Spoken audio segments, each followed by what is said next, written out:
चंदन नगर राज्य में अर्जुन नाम का एक अनाथ सुंदर युवक रहता था। अर्जुन राजा विक्रम का सबसे वफादार और प्रिय नौकर था। एक दिन प्रातःकाल अर्जुन महल की ओर जा रहा था कि तभी रास्ते में उसके पड़ोसी बलराम काका मिल गए। बेटा, कभी कभी तुम्हें देखकर बड़ी दया आती है अर्जुन। मेरी तो ये समझ में नहीं आता कि आखिर तुम्हें राजा विक्रम की चापलूसी करके मिलता क्या है। ये सुनकर अर्जुन के चेहरे पर क्रोध झलक उठा। अरे ओ काका, मेरी वफादारी को चापलूसी का नाम मत दीजिए। वफादारी कहते हैं उसे, वफादारी। फालतू की बात करते हैं। अच्छा, ठीक है। तो फिर मुझे ये बताओ कि वर्षों से तुम राजा विक्रम के वफादार नौकर हो और उसकी सेवा कर रहे हो। आखिर राजा विक्रम ने तुम्हें क्या दिया? तुम भी हमारे ही तरह साधारण से घर में रहते हो, हमारी ही तरह साधारण भोजन खाते हो। अब सोच के देखो, जहाँ राजा विक्रम को तुम्हारे जैसे वफादार नौकर को आंखों पर बिठाना चाहिए था, क्या हुआ तुम्हारे साथ? अरे इससे अच्छा तो ये होता कि अगर तुम किसी साहूकार की हवेली में काम करते तो वो कम से कम तुमको ज्यादा पैसा तो देता। बलराम काका, आप कुछ भी नहीं समझेंगे। आपको पता है, बचपन में मेरे पिताजी बताया करते थे कि जब हमारे गांव में भयंकर सूखा पड़ा तो गांव के साहूकार ने अनाज देने से मना कर दिया। तब मेरे माता पिता भूख से तड़पने लगे। मेरी माँ बेचारी भूख सहन ना कर सकी और उन्हीं दिनों स्वर्ग सिधार गई। और उस समय मैं 5 साल का हुआ करता था। मेरे पिता मेरी खातिर राजा विक्रम के पास मदद मांगने गए कि 5 साल का बच्चा है, कुछ मदद कीजिए।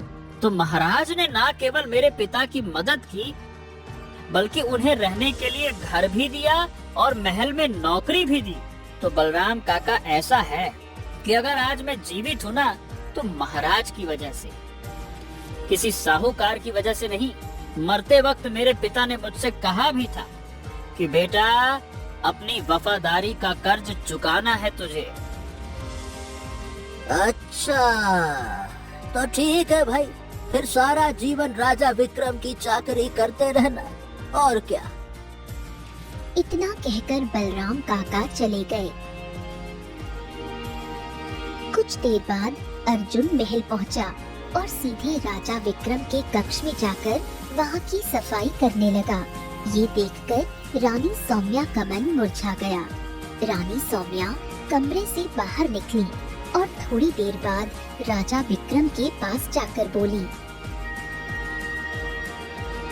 मेरी समझ में नहीं आता, महल के सारे कक्षों की सफाई करने के लिए दासियां हैं, पर आपके कक्ष की सफाई ये अर्जुन ही क्यों करता है? आपने इसे जरूरत से ज्यादा तरजीह क्यों दी है?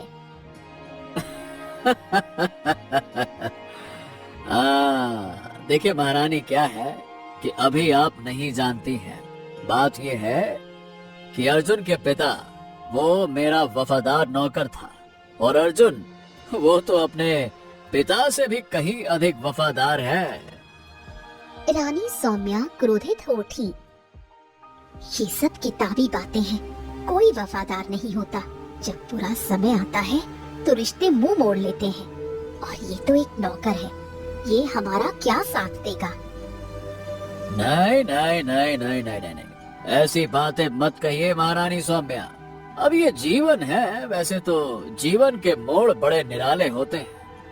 अब हमें नहीं पता कि किस मोड़ पर किसकी जरूरत पड़ेगी, पर हाँ, हमें ये बहुत अच्छे से विश्वास है कि यदि हम किसी विपत्ति में पड़े तो अर्जुन अपनी वफादारी साबित करेगा।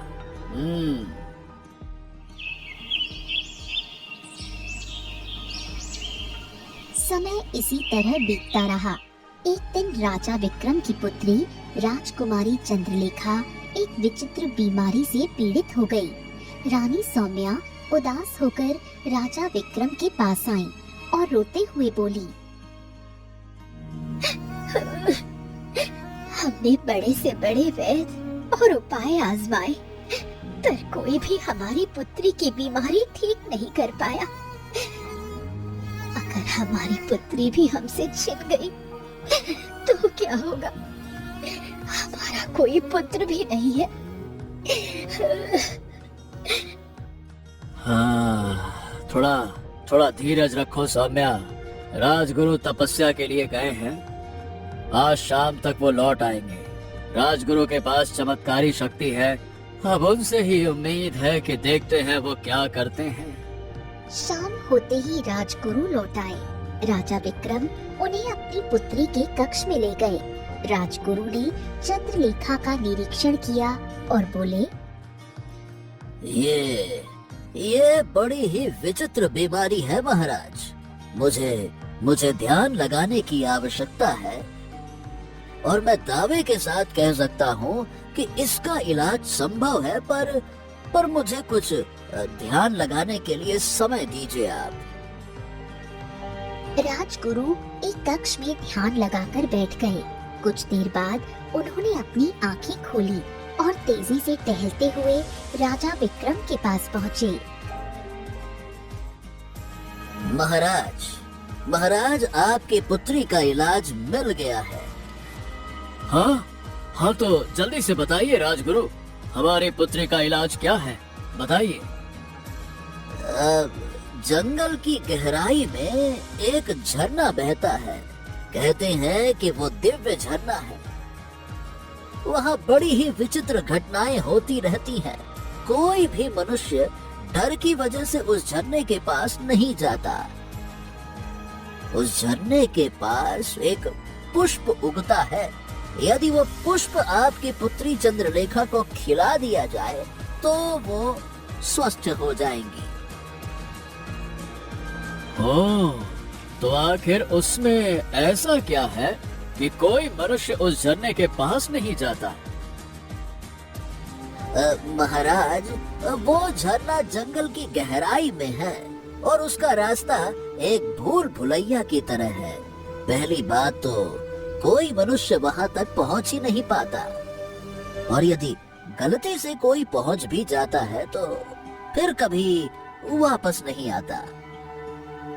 कहते हैं कि उस झरने के इर्द गिर्द एक चिड़िया रहती है। हाँ, सोने की चिड़िया, जो मनुष्य की आवाज में बात करती है। ये अपने आप में बहुत बड़ी विचित्रता है कि एक चिड़िया मनुष्य की आवाज में। ये तो है। तो राजगुरु, तो फिर उस झरने तक पहुंचना कैसे संभव होगा? महाराज, इस बात का उत्तर केवल एक साधु ही दे सकते हैं, जो जंगल की गहराई में तपस्या में लीन रहते हैं।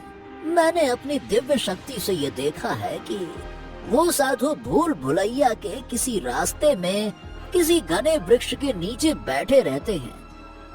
आप एक काम करिए, आप अपने राज्य में ऐलान करवा दीजिए कि यदि कोई व्यक्ति उस झरने के किनारे उगे पुष्प को तोड़कर लाएगा तो आप उसे बहुत सारा इनाम देंगे। ये सुनकर राजा विक्रम गहरी सोच में डूब गए। राजगुरु, क्या आपको लगता है कि वाकई में कोई मनुष्य धन के लालच में उस पुष्प को तोड़ने जाएगा? क्षमा कीजिएगा महाराज, मैंने आपका नमक खाया है। यदि आप मुझसे भी कहेंगे तो मैं भी नहीं जाऊंगा, क्योंकि मुझे विश्वास है कि मैं वहां गया तो शायद लौटकर वापस नहीं आऊंगा। राजा विक्रम की आंखों में आंसू आ गए। समझ गया। जब तुम्हारे जैसा वफादार राजगुरु, जिसे सारी जानकारी है, जिसके पास शक्तियां हैं, जब वो उस जंगल में नहीं जा सकता तो हम आम प्रजा से क्या ही उम्मीद रखें। और हमारी बिटिया। उसी समय अर्जुन, जो राजा का वफादार नौकर था, ये बातचीत दूर से सुन रहा था। महाराज, आप ऐसे उदास ना हो महाराज। मैं जाऊंगा। मैं उस पुष्प को लेकर आऊंगा महाराज, चाहे कुछ भी हो जाए, मैं जाऊंगा। है लेकिन लेकिन अर्जुन। लेकिन वेकिन कुछ नहीं महाराज, मैंने आपकी और राजगुरु की पूरी वार्तालाप सुन ली है महाराज। मैं जानता हूँ कि जंगल खतरों से भरा है, लेकिन वो कितना भी भयावह क्यों न हो, मैं हर हाल में वो पुष्प लेकर ही आऊंगा। राजा विक्रम मुस्कुराए और तुरंत रानी सौम्या को बुलवाया। देखा तुमने महारानी, हमने कहा था ना कि भगवान ना करे अगर हमारे ऊपर कभी बड़ी विपत्ति पड़े तो अर्जुन ही है जो कभी पीछे नहीं हटेगा। सच कहा आपने महाराज। अर्जुन ने राजा विक्रम और रानी सौम्या का आशीर्वाद लिया और घने जंगल की ओर निकल पड़ा। लगभग आधे दिन पैदल चलने के बाद अर्जुन जंगल की गहराई में पहुंचा। वहां उसे दो रास्ते दिखाई दिए जो बिल्कुल एक जैसे लग रहे थे। हे भगवान, ये तो बड़ा ही विचित्र दृश्य है। दो रास्ते और दोनों एक जैसे। अब आखिरकार मैं किस दिशा में जाऊं? ये भी ऐसा, ये भी ऐसा। अर्जुन ने आकाश की ओर देखा। हे भगवान, मुझे कोई रास्ता तो दिखाओ, सही रास्ता बताओ, क्या होगा? इतना कहते ही दूसरे रास्ते के वृक्ष से एक फल नीचे गिर पड़ा। हाँ लगता है कि भगवान तुमने रास्ता दिखा दिया। धन्यवाद भगवान, धन्यवाद। चलो इस पर चलता हूँ और ये फल भी उठा लेता हूँ।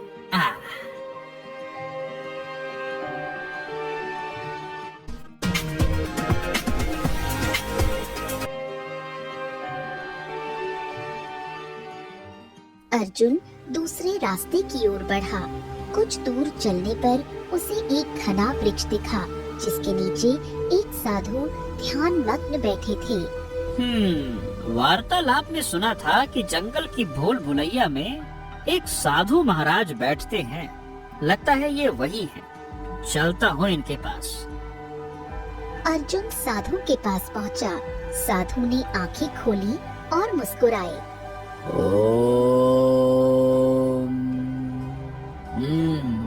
बच्चे, बहुत कम मनुष्य यहाँ तक आते हैं। बताओ यहाँ क्यों आए हो?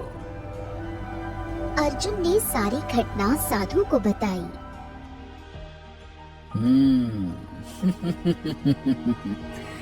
उस झरने के बारे में तुम्हें केवल एक चिड़िया बता सकती है, सोने की चिड़िया। बच्चे सुनो, यहाँ से आगे जाओ, रास्ते में वही तुम्हें पुकारेगी। पर हाँ, याद रखना, झरने के किनारे खिलने वाला जादुई पुष्प वो बड़ा ही विचित्र है। वो परीक्षा लेता है और ये परीक्षा साधारण नहीं होती। यदि तू परीक्षा में सफल हो गया तो ही तुझे पुष्प मिलेगा, अन्यथा तू हमेशा के लिए भ्रम की दुनिया में भटकता रहेगा।